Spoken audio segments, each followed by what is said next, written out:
வணக்கம் மக்களே. இந்த வீடியோவில் இஎம்எஸ் லிமிட்டடோட ஐபிஓ ரிலீஸ் ஆயிருக்கு. அதை பற்றி கொஞ்சம் டீட்டெயிலாக பார்க்கலாம்.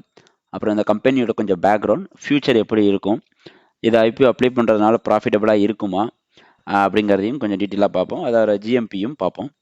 வாங்க வீடியோக்குள்ளே போகலாம்.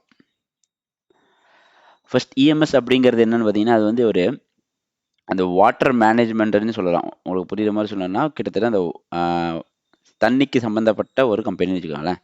அதாவது என்ன பண்ணுறாங்கன்னா, இந்த supply system, water supply system, அந்த மாதிரி டிஸ்போசல் சிஸ்டம், அந்த தண்ணிக்கு வாட்டர் வேஸ்ட் பண்ணுறக்கு அந்த கலெக்ஷனு, அந்த மாதிரி அதுக்கு சம்மந்தப்பட்ட ஒரு கம்பெனி தான் இவங்க. அதாவது வாட்டர் ட்ரீட்மெண்ட் பிளான்ட்டு, ஓகேவா. வாட்டர் சுத்தம் பண்ணுறது, தேக்கி வைக்கிறது, அதுக்கு தகுந்த கன்ஸ்ட்ரக்ஷன் ப்ராஜெக்ட் ஒர்க்கு அந்த இதெல்லாம் இருக்கும் தெரியுமா. அதை பண்ணுறது தான் வந்து இந்த இஎம்எஸ் அப்படிங்கிறது. மோஸ்ட்லி பார்த்தீங்கன்னா இந்த சிவேஜஸ் சொல்யூஷன், அதாவது எப்படின்னா, அதான் உங்களுக்கு புரிஞ்சிருக்கும். தண்ணியை வந்து அதை சுத்தம் பண்ணுறது, சுத்தரிக்கிறது, வேஸ்ட் ஆகிறத கலெக்ட் பண்ணுறது, அதுக்கு தகுந்த கன்ஸ்ட்ரக்ஷன் ஒர்க்கு, அந்த ப்ராஜெக்ட் ஒர்க்கு, இதை மாதிரி எல்லாத்தையும் பண்ணுறவங்க தான் வந்து இந்த இஎம்எஸ் அப்படிங்கிறவங்க, ஓகேவா. அது மாதிரி டிஸ்போசல் சர்வீசஸ் பண்ணுறவங்க தான். இப்போ இது மூலிமா உங்களுக்கு ஒரு ஐடியா, அந்த கம்பெனியோட ஐடியா என்ன வந்திருக்குன்னா, இது வந்து ஒரு பேசிக் நீடு சம்மந்தப்பட்ட ஒரு கம்பெனி. அதாவது வாட்டரை வந்து சேகரிக்கிறது, சுத்தம் செய்கிறது, இதுக்கு சம்மந்தப்பட்ட கம்பெனிங்கிறதுனால இதுக்கு பெரிய நெகட்டிவ் அப்படிங்கிறது வரப்போகிறது இல்லை அப்படிங்கிறது ஒரு ஒரு புரிதல் எடுத்துக்கலாம்.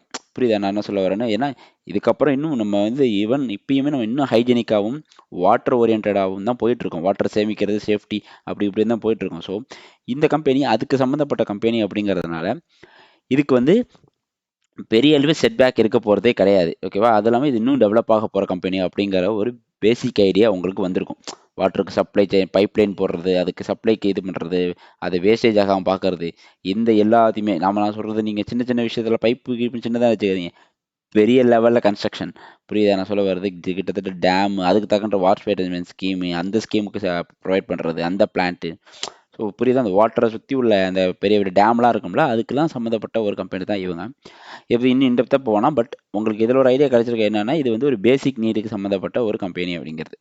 ஸோ அதனால் இதை ட்ரஸ்ட் பண்ணுறது, எந்த எந்த நெகட்டிவும் பெருசாக கொடுக்க போகிறது இல்லை அப்படிங்கிறது ஃபர்ஸ்ட் பாயிண்ட்.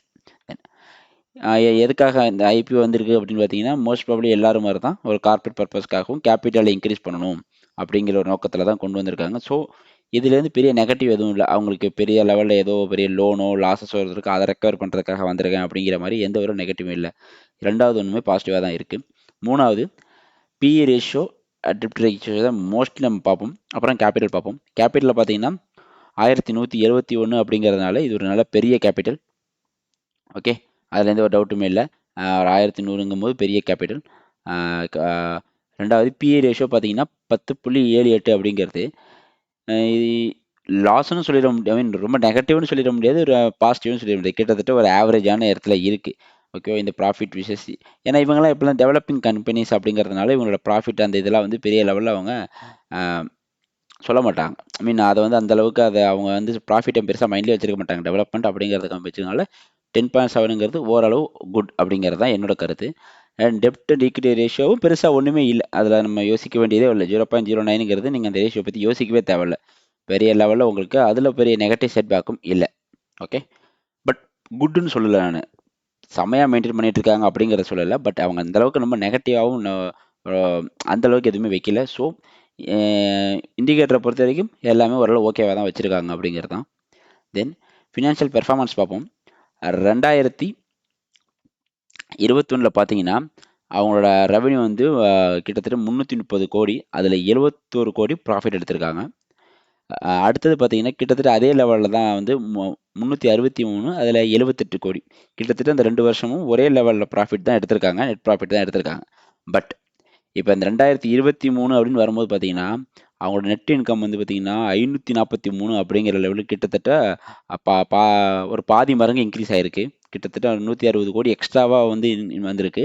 ப்ராஃபிட் பார்த்தீங்கன்னா 108 கோடி அப்படிங்கிற ரேஞ்சுக்கு பயங்கரமான ஒரு ப்ராஃபிட் காமிச்சிருக்காங்க, ஓகேவா. நான் சொன்ன மாதிரி இந்த ஒரு ரீசனுக்காக தான் அவங்க ஐபிஓவே வந்திருக்காங்க. இந்த லெவலில் ஒரு கான்ஃபிடென்ட்டும் ஒரு ப்ராஃபிட்டும் எடுக்கக்கூடிய ஒரு கம்பெனி அப்படிங்கிறதுனால தான் இப்போ நம்ம ஐபிஓக்கு போகலாம் அப்படிங்கிற ஒரு பெரிய ஒரு இதுக்கே வந்திருக்காங்க. ஸோ இது வந்து நல்ல ஒரு மிகப்பெரிய அட்வான்டேஜ் இந்த ஒரு ஐபிஓக்கு. தென் டிவிடெண்ட் பாலிசி, அதை பற்றி அவங்க எதுவுமே சொல்லலை. மோஸ்ட்லி இப்போ யாருமே எந்த ஒரு ஐபிஓ ரிலீஸ் பண்ணுறவங்களும் டிவிடெண்ட் பாலிசி அந்த டைமில் சொல்கிறதில்ல. டிவிடெண்ட் பாலிசியோட ஒரு ஐபிஓ வருது அப்படின்னு பார்த்தீங்கன்னா அது மிகப்பெரிய கம்பெனியாக தான் இருக்கும். பட் இப்போதைக்கு எந்த ஒரு ஐபிஓமே வரல. இப்படி வராத கம்பெனியே வந்து நல்ல ப்ராஃபிட் கொடுத்துட்டு தான் இருக்குது எல்லா ஐபிஓஸுமே. ஸோ இப்போதைக்கு ஃபினான்ஷியல் பெர்ஃபார்மன்ஸ் பார்த்தீங்கன்னா ஓகே, குட் தான். ஓகே, ஓரளவு ஐ மீன் கம்பேரிட்டிவாக பார்க்கும்போது 3 வருஷத்தில் பயங்கரமான ஒரு ப்ராஃபிட் தான் கொடுத்துருக்காங்க. ஸோ வெரி குட் அப்படிங்கிறத என்னோட சஜஷன். தென் ஆஸ் பர் 8ஆம் தேதி வந்து ரிலீஸ் ஆகுது 14ஆம் தேதிக்குள்ளே.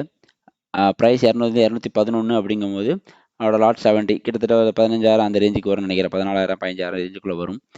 14,770 அப்படிங்கிற ரேஞ்சுக்கு கொண்டு வந்திருக்காங்க ஒரு லாட்டு. மேக்ஸிமம் வந்து 13 லாட் வாங்கலாம். 1,92,000 இருந்தால் நீங்கள் வாங்க முடியும். So then GMP. ஜிஎம்பி பார்த்தீங்கன்னா செப்டம்பர் 1ஆம் தேதி 103ல் இருந்த ஜிஎம்பி படிப்படியாக எந்த ஒரு செட்பேக்கும் பெருசாக கொடுக்காம 125 அப்படிங்கிற ரேஞ்சுக்கு இன்றைக்கி ட்ரேட் ஆகிட்டு இருக்கு. 8 செப்டம்பர் வரைக்கும் 125 அப்படிங்கிற ரேஞ்சுக்கு ட்ரேட் ஆகிட்டு இருக்கு. ஸோ நல்ல ஒரு ஜிஎம்பி மெயின்டைன் பண்ணிட்டு இருக்காங்க. இதுக்கெல்லாம் என்ன ரீசனாக இருக்க முடியுங்க? நான் சொன்ன மாதிரி தான் இதோட ஃபியூச்சர் பார்த்தீங்கன்னா நல்ல ஒரு ஃபியூச்சர் ஸ்கோப் உள்ள ஒரு கம்பெனி. ஏன்னா பேசிக் நீர் சம்மந்தப்பட்டது ஒரு வாட்டர் மேனேஜ்மெண்ட் அப்படிங்கும்போது அது அடிப்படை தேவைக்குள்ளே வரதுனால இந்த கம்பெனி மேலே நிறைய பேர் ட்ரஸ்ட் வச்சுருப்பாங்க. ஃபியூச்சரில் நல்லா டெவலப் ஆக போகுது அப்படிங்கிற ஒரு நல்ல ஒரு மோட்டிவே எதுவும் இருக்கும். அது மட்டும் இல்லாமல் நல்ல ஒரு ப்ராஃபிட் காமிச்சிட்டு வந்திருக்காங்க. இந்த 3 வருஷத்தில் பயங்கரமான ஒரு ப்ராஃபிட் காமிச்சிட்டு வந்திருக்காங்க.